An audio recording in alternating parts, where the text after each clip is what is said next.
Il nous reste 3 minutes pour commencer. On va attendre un petit peu pour commencer. D'accord. Merci.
Donc, on va voir aujourd'hui la tuberculose urogénitale. Je me présente d'abord, c'est Dr Sabri, je suis chirurgien urologue à l'hôpital central de l'armée et au centre régional médico-chirurgical de Blida. Donc, comme objectif pédagogique, vous devez impérativement savoir à la fin de cette présentation comment poser le diagnostic d'une tuberculose urogénitale en se basant sur des arguments cliniques et paracliniques. D'accord? Et bien sûr, savoir comment traiter cette pathologie. Cours ou bien présentation, c'est, on va commencer par une définition, voir les intérêts de cette question, un mot de physiopathologie, biologie, anatomopathologie, puis on va détailler le diagnostic, passer par la suite au traitement et on terminera par une conclusion. OK, donc comme définition, la tuberculose urogénitale, c'est l'atteinte par le bacille de Koch de l'appareil urogénital, donc souvent par voie hématogène à partir d'un foyer primitif habituellement pulmonaire. Donc c'est une maladie de l'appareil plutôt que de l'organe. Donc elle touche l'appareil urinaire chez la femme et l'urogénital chez l'homme. C'est pour ça on l'appelle tuberculose urogénitale chez l'homme et tuberculose urinaire chez la femme. D'accord? Donc, pourquoi s'intéresser à cette question? Tout d'abord, par sa fréquence. La tuberculose constitue un problème de santé publique par sa fréquence. Elle est la plus fréquente, cette tuberculose urogénitale, elle est la plus fréquente des localisations extrapulmonaires. Et l'Algérie, elle demeure un pays d'endémie. Donc, elle touche préférentiellement ou bien fréquemment l'adulte jeune entre 20 et 35 ans et elle touche préférentiellement l'homme plus que la femme. L'étiologie, elle est secondaire à une dissémination hématogène des bacilles de Koch à partir d'un foyer primitif pulmonaire, mais peut s'agir d'un ancien foyer osseux ou de pleurisme. Donc, cette tuberculose, elle est caractérisée par une grande latence clinique, d'où le retard diagnostique. Elle est caractérisée aussi par un grand polymorphisme anatomoclinique. Le traitement médical, il permet de guérir les lésions rénales, mais aggrave les lésions canalaires. Donc, la chirurgie répartie a permis de transformer l'avenir des tuberculeux urogénitaux et le traitement essentiel reste la prévention. On passe à la physiopathologie. Comme on a dit, c'est une maladie de l'appareil urogénital. Donc, la localisation rénale n'est jamais primitive. Elle est secondaire à un foyer tuberculo-pulmonaire. Après la tuberculose pulmonaire, on a une dissémination par voie hématogène, donc du bacille de Koch, qui va gagner par la suite les reins. Donc, ce foyer tuberculo-pulmonaire passé inaperçu ou insuffisamment traité, ou bien d'un ancien foyer de pleurisme. Donc, le BK, il diffuse dans la circulation sanguine. Donc, pour atteindre le cortex rénal, là où il y a le cortex, il est caractérisé par sa vascularisation. Et donc, le BK, il touche préférentiellement les zones là où il y a de l'oxygène, beaucoup de l'oxygène, puisque c'est une bactérie aérobie stricte. D'accord? Donc, elle touche préférentiellement, donc, elle touche les deux reins, mais de manière asymétrique. OK. Donc, la diffusion de BK, elle se fait par deux modes. La première, c'est par voie canalaire, à travers la voie urinaire excrétée supérieure, pour gagner par la suite la vessie et l'urètre par la suite, et aussi par voie lymphatique. Donc, donc elle touche la prostate, puis vésicule séminale, déférent, épidédyme, puis pour gagner le testicule. Une expression qui permet de fixer ce mode de diffusion. Donc, je l'ai mis en vert. Le bec qui descend le cours des urines peut remonter le cours du sperme. OK. Donc, vous connaissez tous, c'est quoi le bacille de Koch? C'est le Mycobacterium tuberculosis. D'accord? C'est un bacille qui est acido-alcoolo-résistant. Il est aérobie strict. Donc, il peut être mis en évidence par un examen direct après coloration de Zille-Nelson. Et la culture, elle se fait sur un milieu spécial de Lowenstein-Janssen. La PCR, la polymérase chain reaction, permet un diagnostic rapide en 2 à 3 jours. Vous avez fait ou bien vu l'anapathe de la tuberculose en pneumologie. Donc, la lésion élémentaire, c'est le granulome tuberculeux. La fusion de plusieurs granulomes, elle permet de donner naissance à un nodule tuberculeux qui peut se casifier, aboutissant à des cavernes plus ou moins grandes. Donc, au niveau rénal, la lésion, comme on a dit, la diffusion se fait de la corticale vers la médulaire. D'accord? Le granulome tuberculeux, après sa fusion, donne naissance à un nodule tuberculeux, puis une caverne de pus ou de,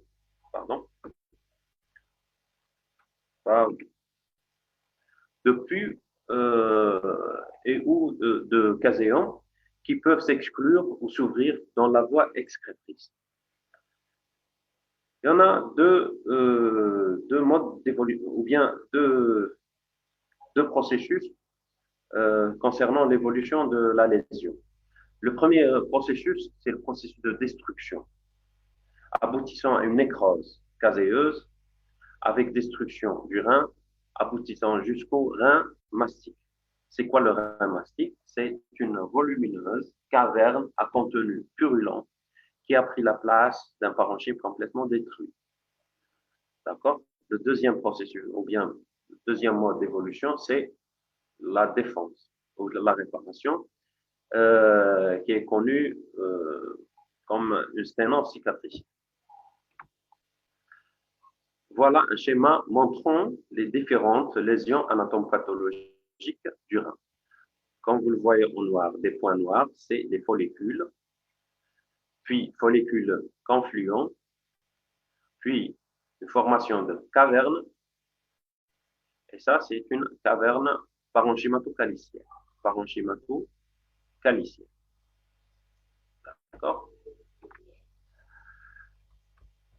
Une autre illustration, ça, c'est une caverne, et ça, c'est une caverne parenchymato-caliciaire.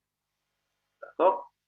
Et ça, c'est l'image ou bien la coupe d'un rein mastique qui est complètement détruit et remplacé par une grande caverne calcifiée, plus ou moins calcifiée. D'accord. Donc, les lésions de la voie excrétrice. Les lésions jeunes associant une granulation et œdème sont réversibles par le traitement médical. À un stade avancé, c'est les sténoses. Donc, on aura une sténose d'une ou de plusieurs tiges calicielles, une rétraction piélique, un rétrécissement unique ou étagé de l'urétère, touchant préférentiellement les jonctions, c'est les jonctions piélo-urétérales ou la jonction urétéro-vésicale. Au niveau de la vessie, c'est la petite vessie scléreuse ou bien l'atteinte du col vésical. Au niveau de l'urètre, c'est l'atteinte de l'urètre postérieur et plus rarement de l'urètre antérieur. Pour l'appareil génital chez l'homme, la contamination ou bien la dissémination, elle se fait, elle est d'origine canalaire, mais surtout, elle est lymphatique. D'accord? Donc, l'épidédymite, qui est la lésion initiale, elle siège d'abord sur l'once épidédymo différentiel, mais elle peut diffuser vers le déférent, la vésicule séminale, le canal éjaculateur et la prostate. Au niveau du testicule, la lésion débute au niveau du parenchyme sous forme de traînées jaunâtres disposées en rayons de roue. Ensuite, il se forme des nodules ou de plaques caséeuses qui, après ramollissement, peuvent s'extérioriser par fistules cutanées froides. Donc, au total, pour fixer cette anaphate, donc les lésions de la tuberculose urogénitale, elles sont creusantes au niveau des parenchymes et sténosantes sur le système canalaire. Donc, on passe au diagnostic positif. Donc, aucun signe clinique n'est pathognomonique de la tuberculose urogénitale. Et si certaines images sont évocatrices, seule la découverte de bacilles de Koch ou bien dans les urines confirmées par la culture représente l'élément de certitude pour le diagnostic. D'accord? Donc, on passe aux circonstances de découverte. Il y en a des manifestations urinaires et des manifestations génitales. On commence par les manifestations urinaires. Le plus fréquent, c'est la cystite. Elle est caractérisée par une pollacurie à prédominance nocturne, brûlure mictionnelle, plus ou moins pyurie. OK. Donc, toute cystite rebelle au traitement médical habituel doit conduire à la recherche de BK dans les urines. OK. D'autres signes, c'est l'hématurie totale indolore, la dysurie, douleur lombaire, les coliques néphrétiques ou bien carrément une pyélonéphrite récidivante. Plus rarement, c'est des tableaux plus graves et plus marqués, c'est la pyonévrose, l'altération de l'état général et le gros rein. On passe aux manifestations. On a vu manifestations urinaires, on passe aux manifestations génitales, bien sûr, chez l'homme. Le plus fréquent, c'est le noyau épididymère froid, d'apparition progressive et indolore. La fistule scrotale froide, l'orchiépidédymite rebelle au traitement médical, antibiotique habituel, ou bien d'autres signes, c'est l'hémospermie ou le prostatisme. OK. Donc, si on prend un exemple clinique réel, donc un patient jeune qui consulte pour une pollacurie, des brûlures mictionnelles, et il rapporte la notion d'un nodule épididymère froid évoluant depuis 3 mois, 6 mois. Qu'est-ce que vous allez faire? Donc, on va commencer bien sûr par un interrogatoire précis qui va préciser donc l'âge du patient, les antécédents urologiques et pleuropulmonaires, La notion de comptage, donc vous êtes déjà orienté vers la tuberculose. Une cystite rebelle avec un nodule épidémique froid. Donc, euh, tiens, on est un petit peu orienté vers un truc ou bien une pathologie euh, contagieuse, infectieuse, spécifique, qui est la tuberculose. D'accord? Donc, la vaccination BCG, l'ancienneté des troubles, la notion de traitement antituberculeux, en précisant la date, la durée, les médicaments et les doses, et la notion d'atteinte récente de l'état général, comme l'asthénie, l'amaigrissement, sueur nocturne et fébrile. D'accord. On a terminé l'interrogatoire. On passe, bien sûr, à l'examen physique. On va examiner notre patient, un examen urogénital complet. Donc, à la recherche d'une lésion scrotale froide fistulisée, de noyau épidémique froid scrotal, noyau unique ou multiple enchâssé du canal déférent, on va pratiquer ou bien faire le toucher rectal. À la recherche d'un noyau prostatique irrégulier avec prostate indurée, c'est pas constant, c'est pas tous les malades ou bien tous les tuberculeux qu'on trouve ces signes. Hein. Donc, nodulaire avec consistance pâteuse des ampoules différentielles et des vésicules séminaires. Exceptionnellement, on trouve un gros rein avec un contact long. On termine notre examen par un examen général complet, comportant un examen lymphatique à la recherche d'adénopathie, d'adénie tuberculeuse, un examen pleuropulmonaire et osteo-articulaire à la recherche d'une autre localisation de la tuberculose. Donc, on a examiné notre patient. Donc, c'est un patient jeune, dans les trentaines, qui consulte pour une cystite rebelle en traitement médical et a pris plusieurs antibiotiques et ça n'a pas marché, le CBU négatif, voilà, donc un nodule épidémique évoluant depuis 3 ou 6 mois. Donc, qu'est-ce que vous allez faire? Donc, on passe aux examens biologiques. Le premier examen à demander, c'est l'examen cytobactériologique des urines. Donc, sur urine fraîche, après restriction hydrique de 12 heures, pendant au moins 6 jours. Donc, on va faire 6 prélèvements consécutifs. Puisque la tuberculose urogénitale, elle est connue comme paucibacillaire. Donc, il y a peu de bactéries ou bien peu de bacilles dans les urines. Donc, pour augmenter les chances d'isoler ce bacille, donc, on va faire des prélèvements répétitifs. Et le laborantin va procéder à l'examen direct avec coloration de Zen-Nelson et la culture par la suite sur milieu enrichi de l'Orgestein. Cette culture, elle est longue quand même, de 72 jours. Donc, si positif, on a le diagnostic en main. Donc, le diagnostic est confirmé.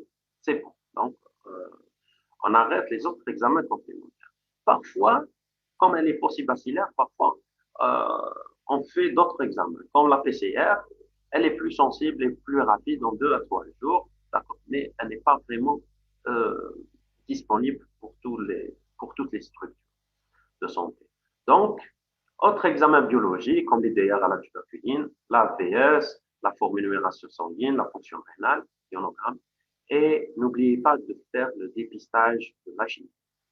Pourquoi le dépistage de l'HIV? Donc, sur les statistiques de l'OMS de 2009, donc, ils ont retrouvé que parmi les 10 millions et 10 millions de tuberculeux recensés cette année, il y avait 1 million, sur les 10 millions, il y avait 1 million séropositifs. Donc, le 1 dixième, le 10%. Donc, c'est énorme. Donc, n'hésitez pas à demander la sérologie HIV en cas de tuberculeux positif. D'accord?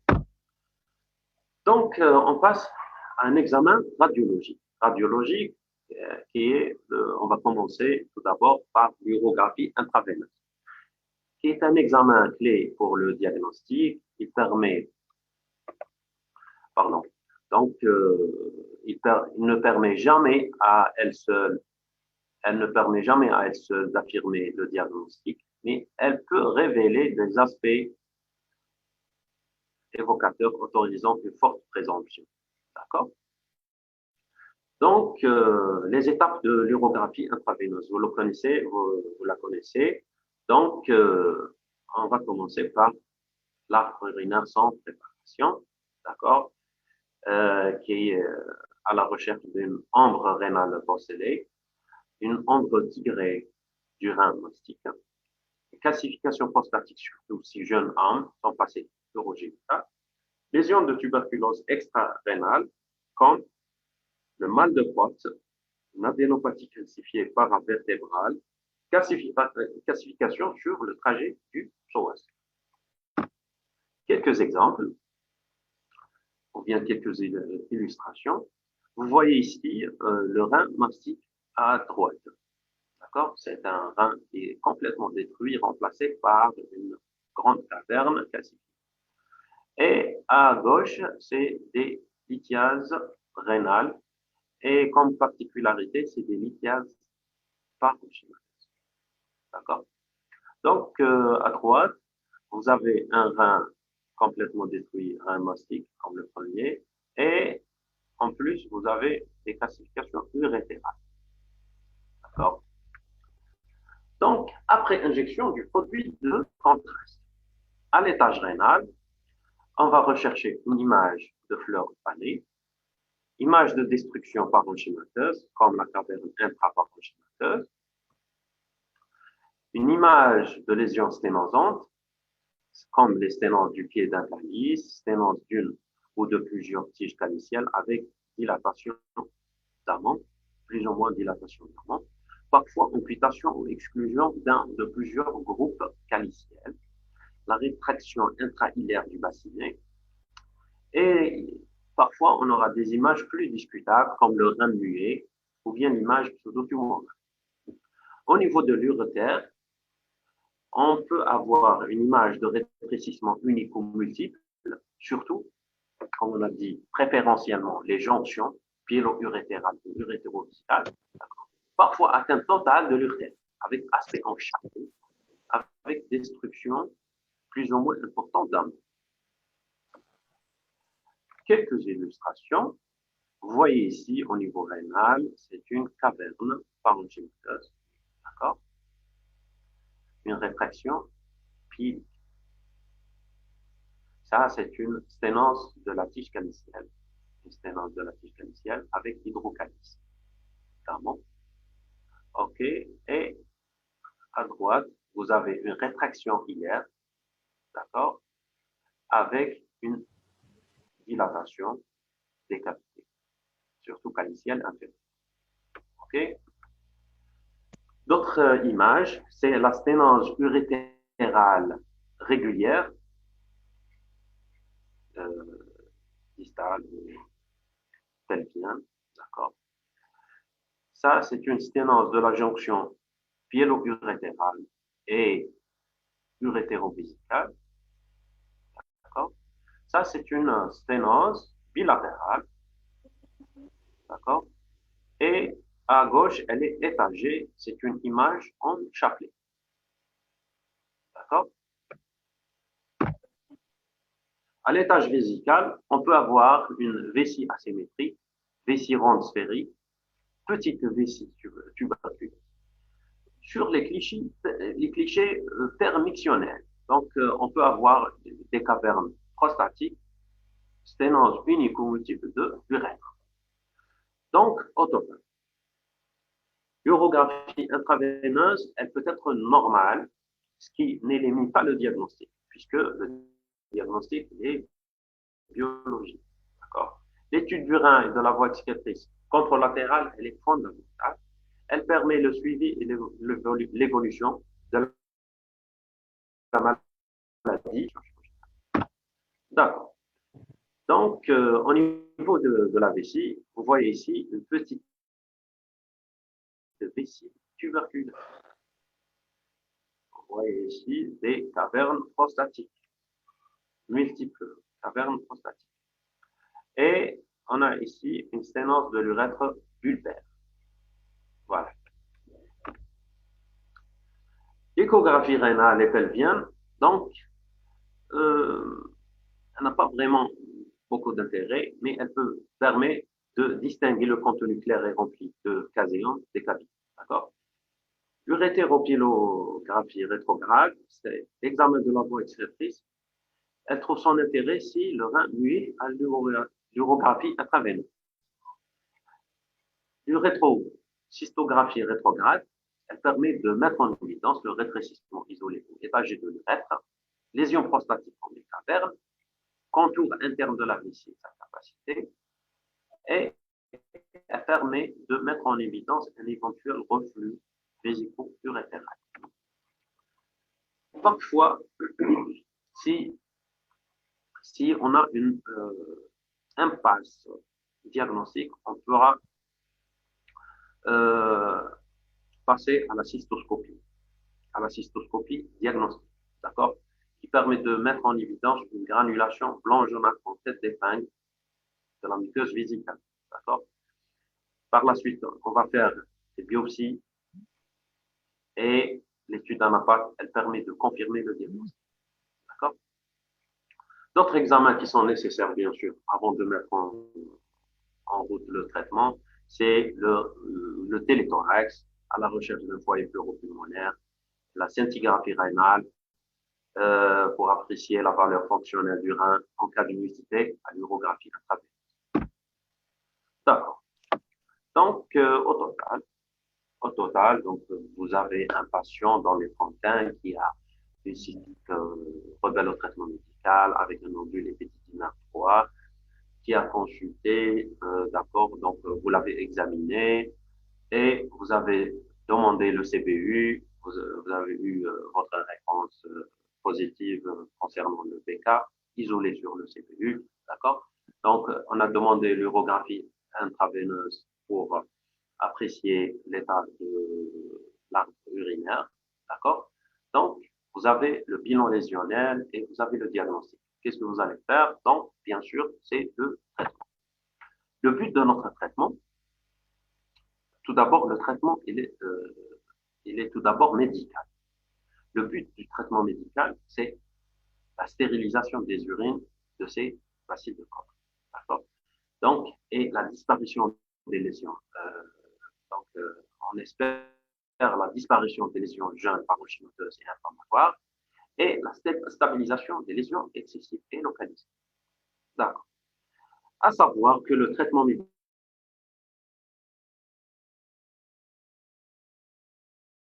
il est moins efficace.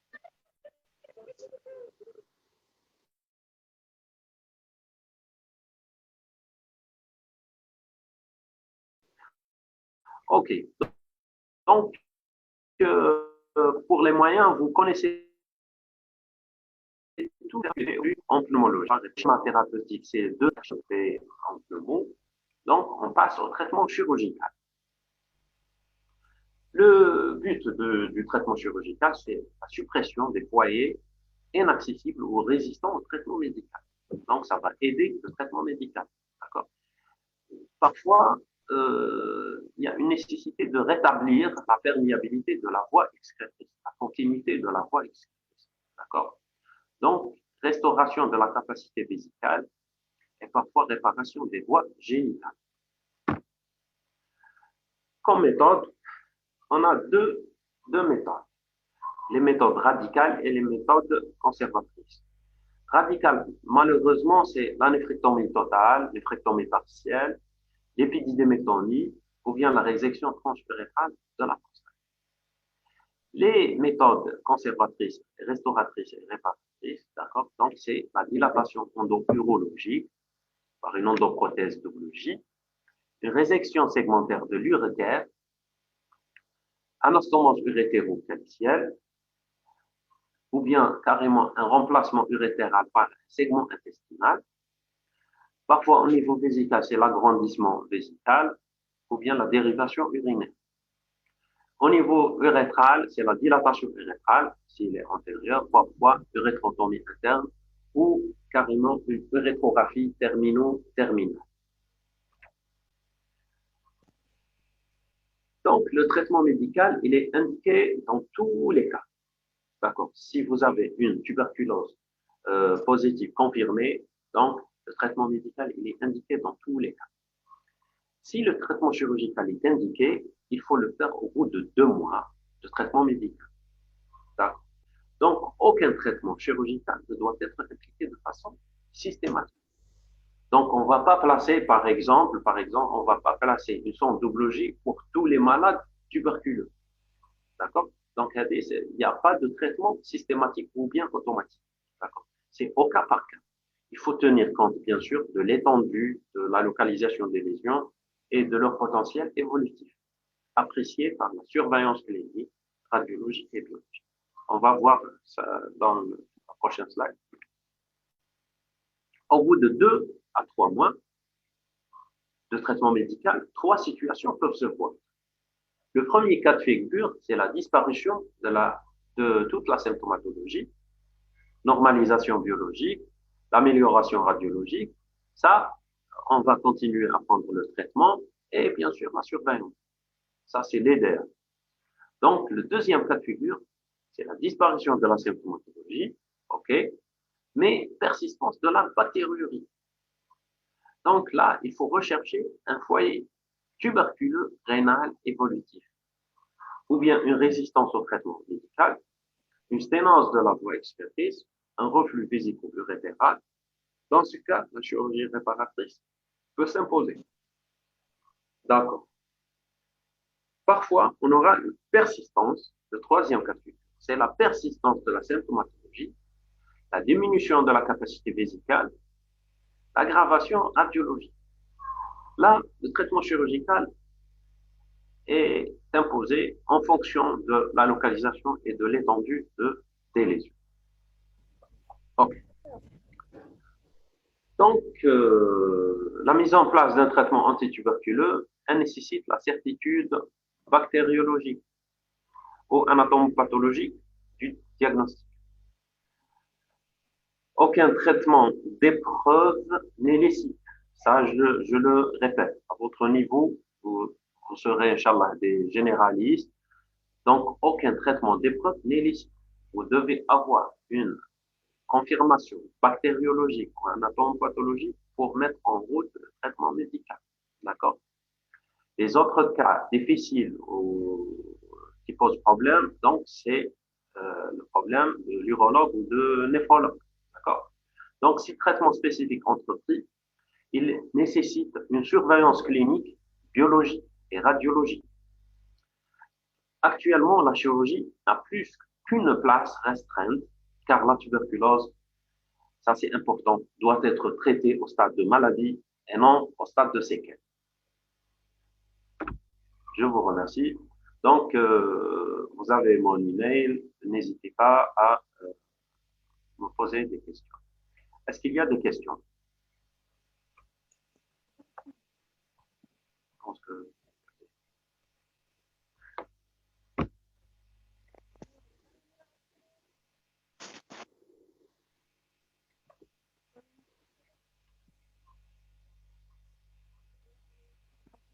Donc, Sahab Torkom, merci. C'est quoi le noyau froid testiculaire? D'accord. Le noyau froid testiculaire, j'ai dit épididymaire, c'est pas le testiculaire, d'accord? Donc, c'est au niveau de l'épididyme, d'accord? C'est un noyau qui évolue très lentement, qui, qui progressivement, il augmente de volume. Donc, il est au Doppler, il est hypovascularisé, d'accord? Donc, ça, c'est le noyau froid. OK? C'est épididymaire, c'est pas testiculaire. Testiculaire, c'est autre chose. Donc, merci à vous. OK. Est-ce que vous avez des questions, d'autres questions, s'il vous plaît? Donc, à votre niveau, en cas de persistance de bactériurie après 3 mois, on passe à la chirurgie. Oui, il faut faire un autre bilan morphologique. D'accord? C'est quoi le bilan morphologique? Peut-être une urographie intraveineuse. À la recherche de cavernes. Excusez-moi, docteur. Pardon? Dans moins d'une minute, la réunion va se terminer. Vous devez... D'accord. Est-ce que vous pouvez reconnecter par la suite ou bien... Oui, oui, vous pouvez. Oui, ça pose aucun problème. D'accord, Moi, d'accord. donc, la persistance de la bactériurie, c'est pas la bactérie, bactériurie, après 3 mois. Donc, il faut rechercher une sténose, par exemple, de la voie exécrétrice. D'accord? Cette sténose qui permet elle permet la stagnation des urines et par la suite l'inefficacité du traitement médical. Ça, c'est un. Ou bien des cavernes au niveau